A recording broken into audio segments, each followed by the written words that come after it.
یوسف علیہ السلام چونکہ حضرت یعقوب علیہ السلام کے بیٹے تھے اور ظاہر ہے کہ ان کی لیگیسی کو آگے کسی نے تو لے کے چلنا تھا. یوسف علیہ السلام کے 11 بھائی تھے، ان میں سے ایک بنیامین تھے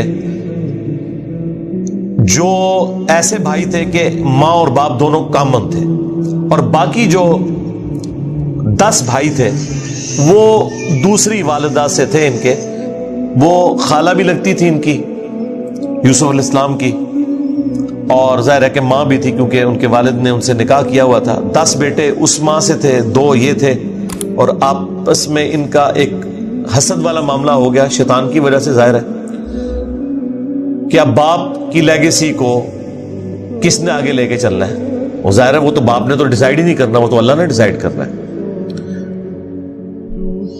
اب یوسف علیہ السلام کو اللہ تعالیٰ نے ایک خواب دکھایا، اور خواب انبیاء کے حق میں وحی الہی ہوتا ہے. بخاری مسلم میں حدیث ہے کہ خواب نبوت کا 46واں حصہ ہے. حضرت ابراہیم علیہ السلام کو بھی خواب میں ہی دکھایا گیا تھا. سورہ صافات میں آتا ہے کہ میں اپنے بیٹے کی قربانی کر رہا ہوں، اسی لیے انہوں نے اسے ایگزیکیوٹ کرنے کی کوشش کی اور اللہ تعالیٰ نے فدیہ بھیج دیا. لیکن ایگزیکیوٹ اتنی بڑی ایکٹیویٹی کو کرنا کہ بیٹا قربان کرنا، اسی لیے تھا کہ وہ وحی الہی تھا. یوسف علیہ السلام کو اللہ تعالیٰ نے چھوٹی عمر کے اندر ہی 10-12 سال کی عمر میں ہی یہ خواب دکھایا کہ 11 ستارے اور سورج اور چاند انہیں سجدہ کر رہے ہیں. اس خواب کا ذکر انہوں نے اپنے والد سے کیا. ظاہر ہے اس زمانے میں تو والد ہی ڈائریکٹ ٹریننگ کیا کرتے تھے اپنی اولاد کی، اور ایک بڑی فرینکنس ہوتی تھی، اور پھر نبی کی اولاد. حضرت یعقوب علیہ السلام کو پتہ چل گیا کہ میری اس نبوت کا وارث اب یہ ہونے والا ہے، یعنی 12 بچوں میں سے اس کے سر کے اوپر یہ تاج نبوت سجنا ہے. تو ظاہر ہے باقیوں نے تو حسد کرنا ہے، حسد تو آ ہی جاتا ہے. آدم علیہ السلام کے بیٹوں میں آیا تھا، تو یہ اولاد آدم والا ہی معاملہ ہے. بہرحال وہ حسد آیا. حضرت یعقوب علیہ السلام نے یوسف علیہ السلام سے کہا تھا کہ اس خواب کا ذکر تم نے اپنے بھائیوں سے نہیں کرنا، ورنہ وہ تمہارے خلاف کوئی نہ کوئی چال چلیں گے. لیکن بہرحال یہ خواب والی بات کسی طریقے سے لیک ہو گئی. یوسف علیہ السلام نے تو نہیں کی، لیکن شاید آپ کی بیوی نے سنی اور انہوں نے باقی بیٹوں تک بات پہنچا دی. بہرحال کچھ ہوا ایسا معاملہ،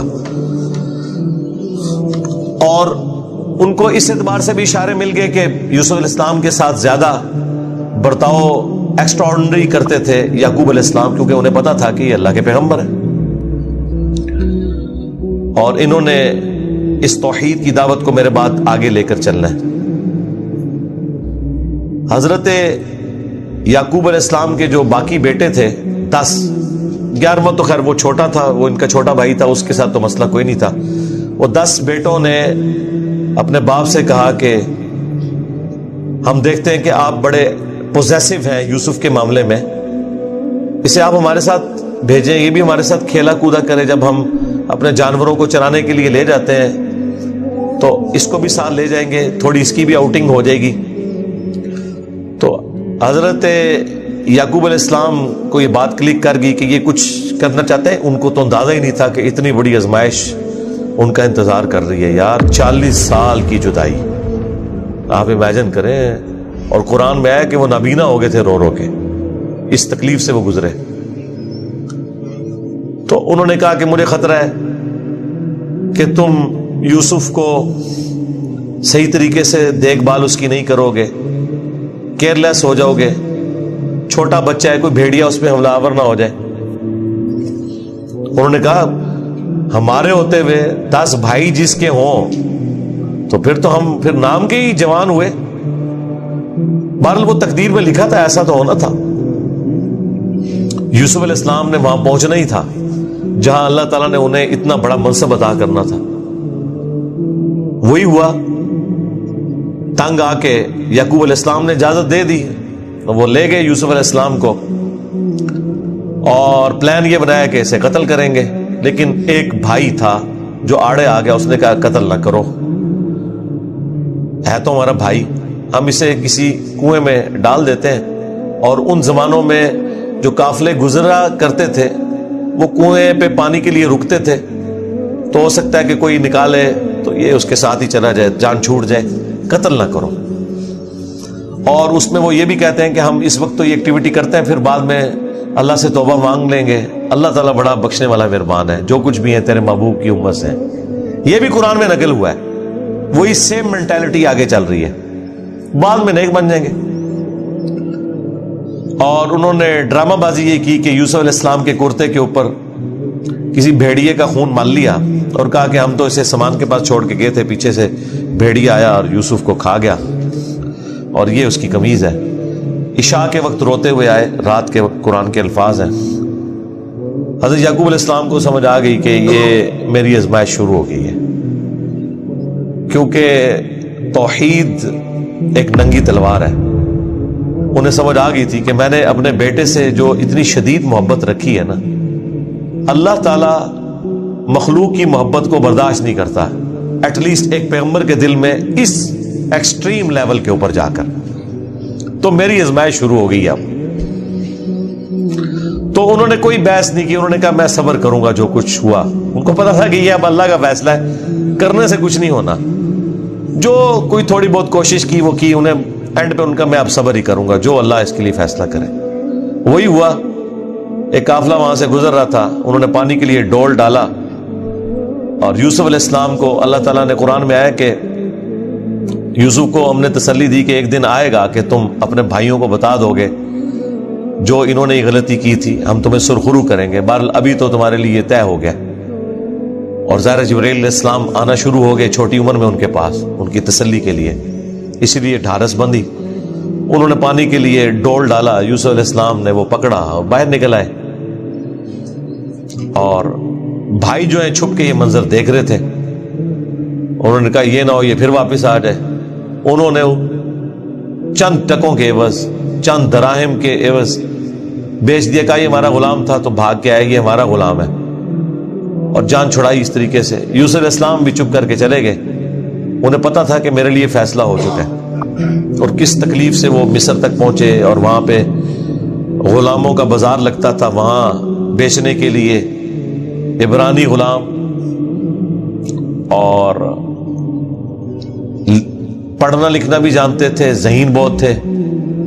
تو عزیز مصر وہاں سے گزر رہا تھا, یعنی آپ سمجھ لیں بادشاہ کے بعد جو سیکنڈ پوسٹ ہوتی ہے. اس نے دیکھا کہ یہ تو شکل ہی غلاموں والی نہیں ہے, یہ کوئی ایکسٹرا آرڈنری بندہ ہے. اس نے خرید لیا اور لا کے اپنی بیوی سے کہا کہ یہ میں خرید کے لایا ہوں, اولاد تو ہماری کوئی نہیں, ہو سکتا ہے ہم اسے ہی اپنا بچہ بنا لیں.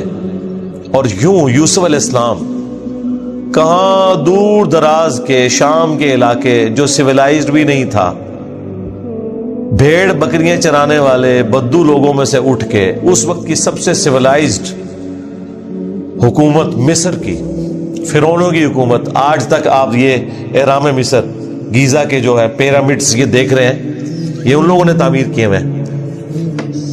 وہاں پہنچ کے, اور قرآن کے الفاظ ہیں کہ ہم نے یوں اس کے لیے معاملہ آسان کر دیا کہ وہ عزیز مصر کی تربیت میں رہے اور علم حاصل کریں. ظاہر ہے کہ وہ کتنی بڑی بڑی میٹنگز ہوتی ہوں گی, جس میں میٹنگ کا ارینجمنٹ کرنا, کھانے پینے کا ارینجمنٹ کرنا, اور ایک خادم کی حیثیت سے باتیں بھی سنتے ہوں گے. یوں اللہ تعالیٰ نے ان کی لرننگ کروائی, اور یوں وہ جوانی کی عمر کو پہنچ گئے. اب عزیز مصر کی جو بیوی تھی, ظاہر ہے کہ وہ ادھر کا جو ماحول تھا ایک بے حیائی کا, اس کا وہ شکار تھی. وہ صرف وہ نہیں تھی, باقی عورتیں بھی تھیں. اس کی قسمت مری ہوئی تھی اس اعتبار سے کہ آزمائش سب سے پہلے اس پہ پڑی.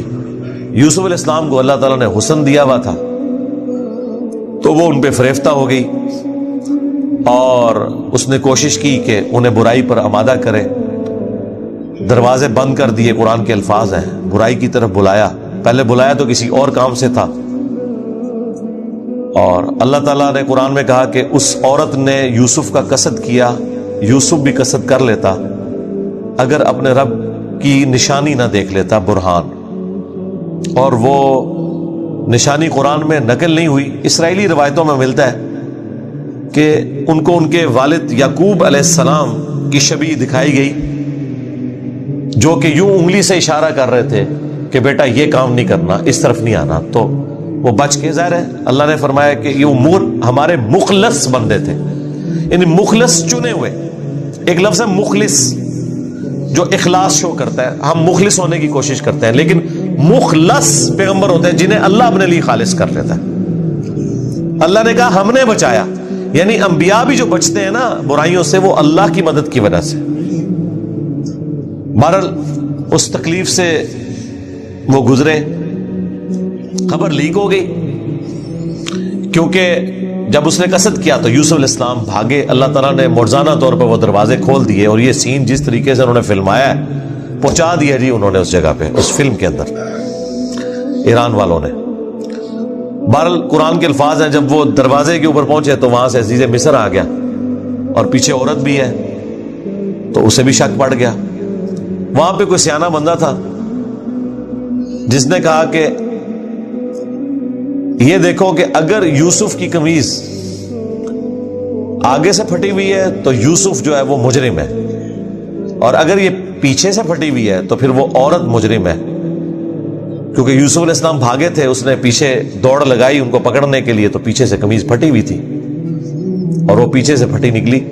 ایران والوں نے فلم میں یہ فلمایا کہ وہ ایک شیرخوار بچہ بول اٹھا، لیکن یہ دور کی بات ہے، اگر یہ واقعہ ہوا ہوتا تو سارے کے سارے یوسف علیہ السلام کو اسی وقت نہ مان لیتے کہ یہ تو کوئی عام انسان نہیں ہے۔ مجھے لگتا ہے کوئی سمجھدار آدمی تھا جس نے مشورہ دیا، اور یہ لاجیکل بھی تھا۔ تو عزیز مصر کو پتہ چل گیا کہ اس عورت کی چال ہے، پھر بھی وہ باز نہیں آئی۔ جب اس کی خبر لیک ہوئی تو اس نے کہا میری تو دم کٹ گئی ہے، میں اب ساری عورتوں کی دم کٹواؤں گی۔ اس نے وہ جتنی بڑے اشرافیہ وہاں مصر کا تھا ان ساری عورتوں کو دعوت پہ بلایا، اور سب کے ہاتھ میں ایک ایک چھری دے دی، قرآن کے الفاظ ہیں، اور ایک ایک سیب دیا، اور یوسف علیہ السلام کو کہا کہ ان عورتوں کے سامنے آؤ۔ تو قرآن کے الفاظ ہیں کہ جب یوسف علیہ السلام ان کے سامنے آئے تو عورتوں نے بے خیالی میں وہ کاٹتے ہوئے سیب کو اپنی انگلیاں بھی کاٹ لی۔ کاٹنے سے مراد یہ نہیں کہ وہ کٹ کے علیحدہ ہوگی، مراد یہ کہ اس پہ تھوڑا بہت زخم آیا، یہ اتنا نہیں ہے کہ وہ انگلیاں ٹوٹ ٹوٹ کے کوئی علیحدہ ہو گئی تھی، یا کو ساری عورتوں نے یہ سب کچھ کر لیا۔ ڈاکٹر سرار صاحب نے اس کی اچھی توجہ بیان کی ہے کہ ہو سکتا ہے کہ کسی عورت کی انگلی زخمی ہو، اور یوسف علیہ السلام چونکہ غلام تھے وہ اس کی طرف متوجہ ہوں کہ میں اس کو پٹی کر دوں یا اس کے لیے کچھ ارینجمنٹ کروں، تو باقی عورتوں نے یوسف علیہ السلام کو اپنی طرف اٹریکٹ کرنے کے لیے جان بوجھ کے خود ہی اپنی انگلی کاٹی ہو کے تاکہ وہ متوجہ ہوں۔ کوئی بہرحال اس طرح کا سلسلہ ہوا ایک ایکسٹرا آرڈنری، اور جب یہ حالت ہوئی تو اس نے پھر کہا کہ ہاں یہ تھا جس کے لیے تم مجھے بات کر رہی تھی، تم لوگ بھی تو اس میں گرفتار ہو گئے۔ اور پھر اس کی ڈٹائی یہ، اس نے کہا کہ میں اسے برائی کی طرف بلا رہی ہوں، اگر اس نے یہ میری بات نہ مانی تو میں اسے جیل میں ڈلوا دوں گی۔ تو یوسف علیہ السلام نے دعا کی کہ یا اللہ مجھے جیل قبول ہے اس برائی کے عوض، کہ میں تیرا مجرم بنوں۔ دیکھیں کوئی گناہ بھی نہیں کیا، برائی سے بچے ہیں، ہم ہوں تو ہم کہ ہمیں انعام ملے، وہ کہہ رہے ہیں مجھے انعام میں جیل مل جائے کہ میں ان کے شر سے بچ جاؤں۔ بہرحال پھر وہ بہانہ کر کے ان عورتوں نے جھوٹے الزامات لگا کے یوسف علیہ السلام کو جیل میں ڈلوا دیا۔ یوسف علیہ السلام بھی راضی تھے، ٹھیک ہے چلے گئے۔ آلموسٹ 9 سے 10 سال تک وہ جیل میں رہے، اور وہ جیل کا جو انہوں نے سین فلمایا ہے وہ بندہ دیکھ نہیں سکتا، جو وہاں پہ کس پرسی کی حالت تھی بال انہوں نے گزاری، لیکن آپ کے اخلاق سے متاثر ہو کے دعوت توحید بھی وہاں پہ پہنچی۔ اور اسی دوران 2 ایسے قیدی تھے